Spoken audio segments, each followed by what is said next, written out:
Hello everybody, welcome to LiveFit Kitchen. We are joined once again by the fabulous Dr. Purcell. Welcome back. Hi Alicia, hello everyone. So we were giggling before we started because Dr. Purcell said, wow, this is a vitamin K dish. And I said, really? Let's talk about that. So we have leafy greens for you, lemon garlic greens, in fact. Let me take you through it. So what we have is a half a cup of vegetable broth, and Alicia chose the low sodium variety. We have 3 cloves of garlic, 2 cups of chopped kale, and for those of you that don't know your greens, you will by the end of this recipe. 2 cups of endive or escarole, and I'll certainly talk about that because that was quite confusing. 2 cups of chopped Swiss chard, and the zest of 1 lemon. So Alicia, take it away. Tell us what happened here. Okay. I went to the grocery store and I believed what I was told, and I was told that this was endive, but apparently it's not. This is escarole, correct? It's escarole. And so I'm not sure if the gardeners West Coast versus East Coast got it wrong, but definitely on the East Coast it's escarole. And it's sold here in some stores. For example, Whole Foods calls it escarole, but at the local Mother's Market, which is also a great health food store, they're calling it endive. Not to be confused with the bud-like bulb of lettuce that you peel back and use sometimes to scoop quinoa salad. It certainly needs to be a leafy green in this recipe. So this, when it's joined with all of its other parts, looks like kind of what the Cabbage Patch Kids sat in the commercials. Is everyone else as old as me? Do we all remember that? So it was kind of like a big leafy head of lettuce thing. Jason's laughing at me terribly. So that's what this one looked like. Hopefully you can see how curly and cute that is. Now you'll all recognize kale because I'm sure that you've made kale chips by now from our previous show. This stuff is awesome. This comes in green and purple, and we chose green for today. And then the last one was Swiss chard, which comes as these big leaves all sort of just tied together at the bottom. There was no bulb on the bottom or anything. So that's what we have. So to make this, we needed 2 cups of each chopped up, and I started preparing before the camera rolled. We needed half a cup of the low sodium vegetable broth with the 2 to 3 cloves of garlic, and in there I used the just over a teaspoon of the crushed garlic that I get at Trader Joe's. So you had to put it on medium heat and reduce it by about half. So it's still liquid in the pan, but not as much. It really has thickened up a little bit. Okay, so that took, it says about 5 minutes. Actually, it took just a little bit longer. So the kale and the escarole go in first, or endive.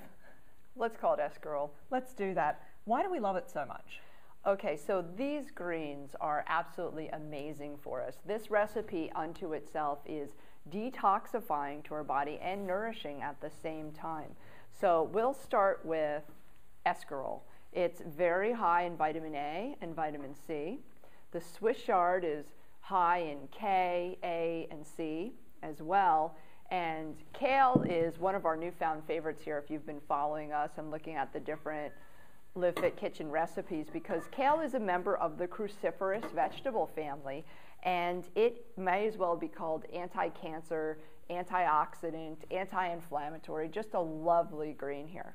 So as Alicia's, now what you added to the pot was the escarole and the kale, right? Because those are greens that are a little bit coarser and they take a little bit longer to cook than the tender leaves of the Swiss chard.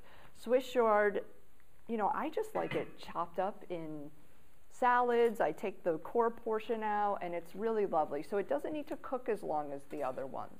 So as Alicia's allowing those to mix in and steam themselves in the saucepan with the reduced vegetable broth, these greens make a lovely side. So what's going to happen is we're going to put them all in the pan. So for those of you looking at home, this is a very easy recipe to do. It's very delicious and again, detoxifying and nourishing. So these wilted greens can be paired with any poultry. They can be paired with a baked fish. They'll be a nice addition to that. Or even a beef in a stir fry. Just really lovely. So what's happening over there, Alicia? Well, what happened was my pan wasn't quite as big as all these greens. So I put the lid on for just a moment so that the steam from the vegetable broth could just wilt them really quickly, just for a moment there. And as you can see, I'm now stirring them around, and as I move them around in the very thick vegetable broth, it's really not very much liquid anymore. It's quite thick in the bottom here. That's helping them to wilt even more. So the color is coming up. You know what kale does, it starts to cook, that really vibrant green comes out. And I'm just moving them around so that they all wilt nice and evenly. Now, the recipe calls for it to cook uncovered for a minute or two, and I would say that that would be a bare minimum. Now, we know that with our greens, they do come up well when they're softened, but you don't want to murder them, right? You don't want them to be completely dead in the pan. Right, that's true. So you want them to still maintain that really bright green, vibrant color. Which they currently have. And we have wilted, again, the coarser greens, and it's probably time to add the Swiss chard. So don't wilt the coarser ones completely. Don't cook them down to the point where you think they're ready to serve, because of course the Swiss chard still has to go in, and they're going to cook down just a little bit more. So again, stir them around. You get the greens through there, and then you're going to add the zest of 1 lemon. Now, the lemon I zested was about 2.5 inches long and about 1.5 inches thick, so it wasn't a very big lemon. It was sort of on the smaller side. And what I used was the microplaner on the cheese grater, and it came out to about a tablespoon, perhaps a hair more. So we toss that in. So in goes the lemon zest. And the lemon zest, remember that lemon and garlic combined to make a really nice immune boosting combination. And they're delicious. I thought that's what you were going to say. Well, that's true. The lemon zest also adds a lot of flavor and really brings up the flavor out of the greens in this recipe. And now that the lemon has gone in, I can really imagine serving this with fish. You know, it has that really fresh scent that's just so yummy. So I'm making sure that as I'm mixing it around, the chard is obviously wilting nicely. And again, not wilting until it's dead, just wilting until it's soft. And I'm making sure that I have the lemon zest mixed all the way through. Now, this recipe claims that this serves 4.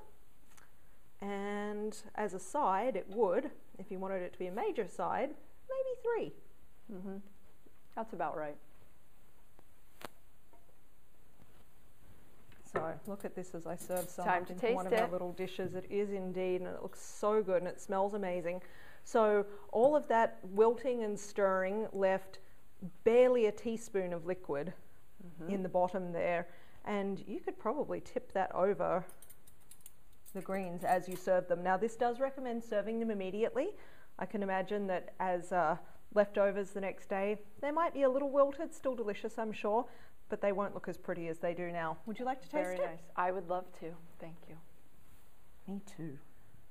Oh, good. We get to try it at the same time.